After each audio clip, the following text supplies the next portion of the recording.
Let intention drive you. Stay humble. Love what you do.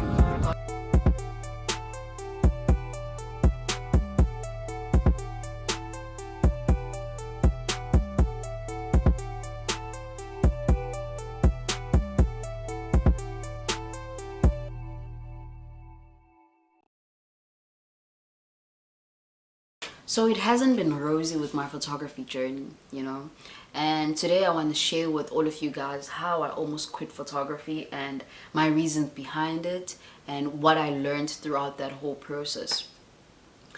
I fell in love with photography in 2015. I often say that photography chose me, really, because in 2015 I had a lot going on in my life. When I say a lot, I literally mean like a lot. And I didn't expect myself to find anything else, like anything extra to add on to the list of things that I was going through. I was in matric. I was doing a number of things at school, and also the workload and so forth, so it was just too much. However, because I had a phone, I started falling in love with the process of capturing moments, and I even ended up saying that I want to create my matric photo book, a matric photo book. Unfortunately, in 2017, I ran out of space and I deleted all my matric images. Imagine 2 years later, I only deleted my images then, and it was probably later in the year. I had always been a storyteller at heart, I fell in love with drama, I fell in love with poetry through Miss K. Arzondi, the late Miss K. Arzondi. I feel like it would be an injustice for me to not send a shout out to her. Hopefully they can view YouTube in heaven.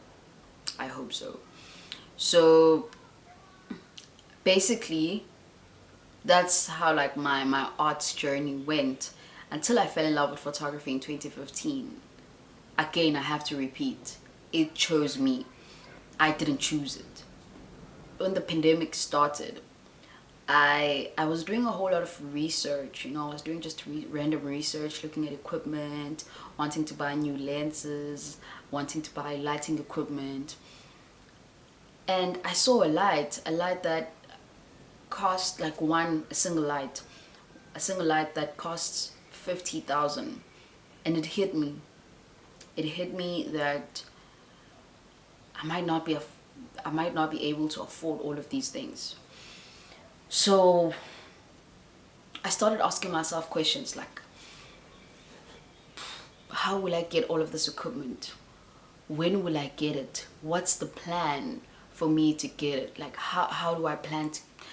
It was a lot, and I had more questions and more problems than solutions, and that was a red flag to me. I started asking myself, is it worth it? All of this trouble that I'm going through, is it worth it? The hardest part about me questioning all of these things was the fact that my primary clients are Black people. And it's really hard to explain to Black people the value of photography. It's really hard to, they do not understand. They do not understand how expensive the equipment is. They do not understand the fact that a photo is an asset. They do not understand. So it becomes tricky then. What must happen? So all of these questions really got to me.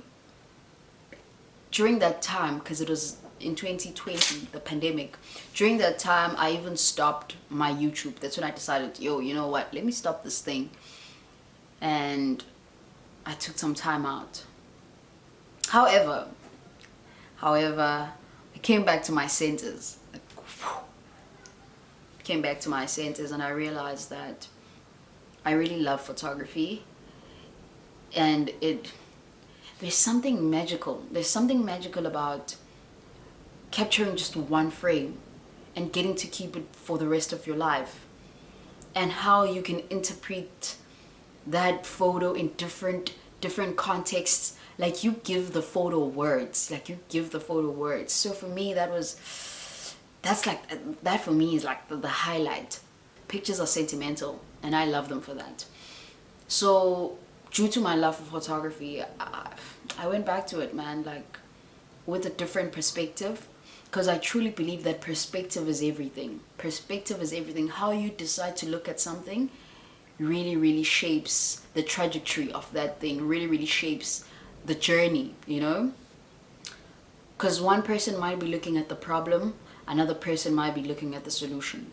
So the things that I learned whilst digging deep within myself, trying to find the answers as to whether I should quit photography or not, where first and foremost, the fact that you shouldn't base career decisions on money. Money shouldn't influence your career decisions. I remember when I was a kid, I don't know if you guys did this, but when I was a kid, I would Google I would Google the highest paying jobs in South Africa. And I remember there was lawyer, there was engineer, there was doctor, like all of these things. But when you actually realize now, they don't make as much money as I thought they made back then. And yeah, I don't think that we should let money dictate to us where we go in terms of career. Instead, you plan out your way and the money will follow, even if it takes like 10 years, if you're patient enough. That's another thing. Deciding to do something that you love is never going to be a waste of time.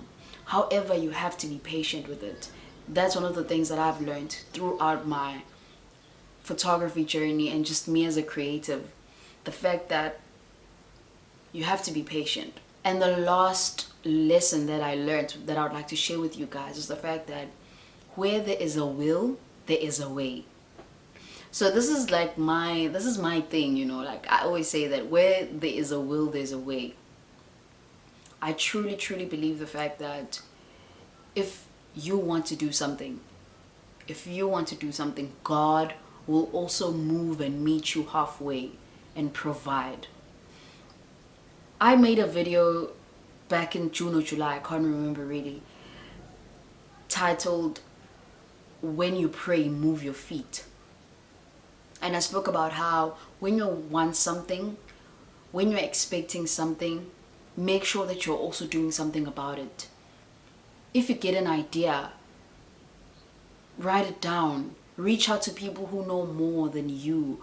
Reach out to people who've been through that journey, that career path. Send emails, even if they reject you, like just send emails, do whatever that you have to do. Faith without work is dead. I genuinely need everyone to understand that regardless of what career path you want to take or you're currently in, make sure that you do your part. And your part is working. God blesses the work that you've done. God doesn't bless ideas, unfortunately.